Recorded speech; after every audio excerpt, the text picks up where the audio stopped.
उत्तर प्रदेश में अगले साल विधानसभा चुनाव से पहले राजनीतिक गतिविधियां तेज हो गई है। राज्य में सत्तारूढ़ भारतीय जनता पार्टी समेत सभी प्रमुख दल अपनी सियासी पकड़ मजबूत करने में लगे हुए हैं। हालांकि आगामी चुनाव से पहले कुछ सीटों पर उपचुनाव की संभावना भी बन रही है, क्योंकि पिछले 3 महीनों में 3 विधायकों का निधन हो चुका है। सोनभद्र जिले की दुधी सीट से समाजवादी पार्टी के वरिष्ठ नेता और 8 बार के विधायक विजय सिंह गोंड का गुरुवार को निधन हो गया। इसके अलावा मऊ जिले की घोसी सीट से विधायक सुधाकर सिंह और बरेली जिले की फरीदपुर सीट से विधायक श्याम बिहारी लाल का भी निधन हो चुका है। नियम के अनुसार रिक्त हुई विधानसभा सीटों पर 6 माह के भीतर उपचुनाव करवाना अनिवार्य है। विशेष ध्यान देने वाली बात यह है कि दुद्धी और घोसी सीटों पर पिछले 5 साल में दूसरी बार उपचुनाव करवाया जाएगा। चुनाव आयोग ने अभी तक इन सीटों पर चुनाव करवाने की घोषणा नहीं की है, लेकिन राजनीतिक हलचल तेज हो चुकी है। इन उपचुनावों में मुख्य मुकाबला बीजेपी और समाजवादी पार्टी के बीच ही माना जा रहा है। विजय सिंह गोंड का राजनीतिक सफर लंबे समय तक रहा। उन्होंने 1980 में पहली बार विधायक के तौर पर जीत हासिल की और 2002 तक 7 बार लगातार जीतते रहे। हालांकि 2007 के चुनाव में उन्हें हार का सामना करना पड़ा और इसके बाद 2022 तक लगातार 4 चुनावों में उनकी हार हुई। लेकिन 2024 में दुद्धी सीट से बीजेपी विधायक राम दुलार गौड़ के अयोग्य घोषित किए जाने के बाद करवाए गए उपचुनाव में विजय सिंह ने एसपी के टिकट पर जीत हासिल कर 8वीं बार विधायक बने। वर्तमान कार्यकाल में ये सीट दूसरी बार उपचुनाव के लिए खाली होगी। बरेली जिले की फरीदपुर सीट से विधायक श्याम बिहारी लाल का साल 2026 के पहले सप्ताह में दिल का दौरा पड़ने से निधन हो गया।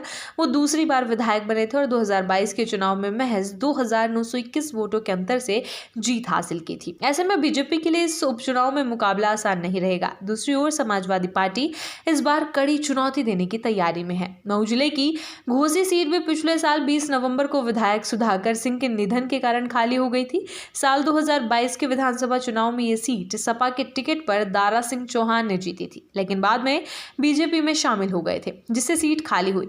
साल 2023 में यहां उपचुनाव करवाया गया, जिसमें सपा के सुधाकर सिंह ने बीजेपी के दारा सिंह चौहान को बड़े अंतर से हराया।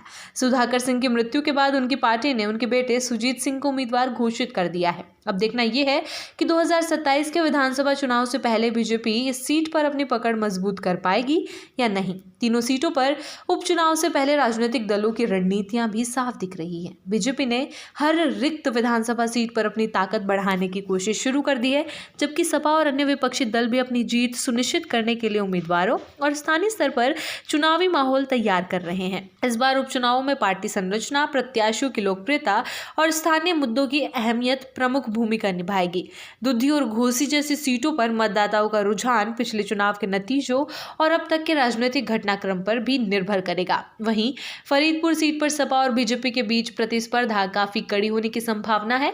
राजनीतिक विश्लेषकों के अनुसार ये उपचुनाव आगामी विधानसभा चुनाव से पहले पार्टियों की स्थिति और क्षेत्रीय ताकत का पूर्वाभास देंगे। ये चुनाव केवल सीट जीतने का मामला नहीं है, बल्कि आगामी विधानसभा चुनाव में राजनीतिक धारा का संकेत देने वाले महत्वपूर्ण उपचुनाव होंगे। इस तरह उत्तर प्रदेश में आगामी सालों में होने वाले विधानसभा चुनाव से पहले उपचुनावों की तैयारी और राजनीतिक हलचल राज्य की सियासी गतिविधियों को नई दिशा दे रही है।